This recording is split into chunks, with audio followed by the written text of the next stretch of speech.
Bonjour, bonjour, c'est Tom Confine. Alors, comme promis aujourd'hui, nous allons voir le traité de mythologie qui m'a été prêté par Madame Marguerite. Oui, Madame Marguerite en ce moment boude. Madame Marguerite avait dans l'esprit de vouloir faire l'école en présentiel. Elle refuse catégoriquement l'école 2.0. Alors donc je lui ai emprunté son traité de mythologie euh, afin de pouvoir faire la classe pour les plus petits et puis aussi de donner un peu d'instruction pour les grands puisque nous sommes privés de livres. Alors ce petit traité de mythologie de Madame Marguerite va pour le premier chapitre traiter du ciel et de la terre et donc de l'origine du monde. Donc à l'origine du monde, il y eut le chaos. Non, pas le chaos, chaos, c'est pas un match de boxe. Non, le chaos, c'est H-A-O-S. Ainsi donc, je répète, à l'origine du monde, il y eut le C-H-A-O-S. Et dans ce C-H-A-O-S naquirent le ciel et la terre, que les Grecs appelèrent Ouranos et Titéia.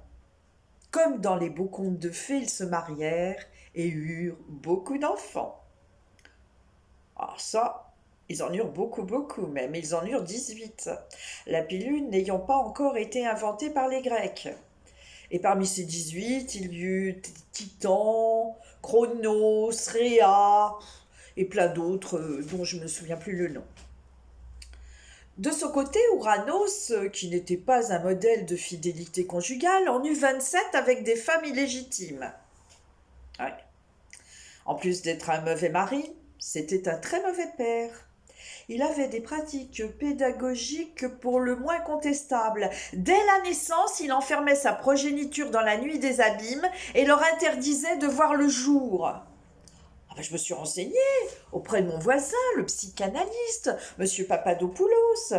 Mais il m'a assuré que ces formes d'éducation avaient certainement des conséquences catastrophiques pour l'équilibre psychologique des enfants et que cela ne présageait rien de bon pour l'avenir. Et ainsi donc, ce que me dit Monsieur Papadopoulos, le psychanalyste, arriva. Chronos, le deuxième fils de cette joyeuse famille dès l'adolescence, présenta des troubles du comportement. Et avec l'aide de son frère aîné et de son frère cadet, ils décidèrent d'empêcher leur père de continuer à procréer. À ce jour, aucun historien, ni même spécialiste de l'Antiquité, n'a trouvé de manuscrit relatant la description des moyens possibles mis en œuvre pour être efficace afin de l'empêcher toute procréation. Nous n'en connaissons qu'un, efficace certes, mais aussi horriblement douloureux. Le seul fait que nous avons à notre connaissance, c'est qu'Ouranos, après cette mutilation, mourut de chagrin et de honte. Alors son fils Chronos s'empressa de lui succéder.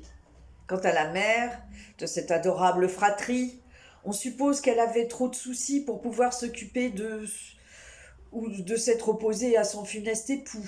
Elle était tant occupée avec tous ses enfantements, la pauvrette. Elle n'accouchait pas seulement de jolis petits bébés blonds et roses. Non, elle accouchait de bébés titans, de bébés géants avec 50 bras et puis des pieds de serpent.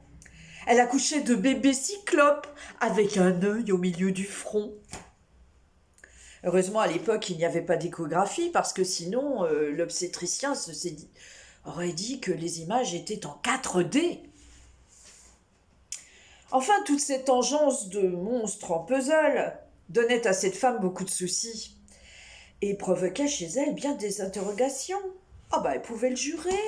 Elle n'avait jamais pris de thalidomide, ni aucune drogue, ni rien du tout. Elle ne comprenait pas ce qui lui était arrivé, la pauvre ignorante. Car la malheureuse qui n'avait aucune éducation ne savait pas qu'il aurait mieux valu ne jamais épouser son fils. Enfin, pour un début, ça commençait mal. Alors, plus tard, nous verrons le chapitre 2 de cette anthologie de la mythologie. À plus tard, mes petits loups!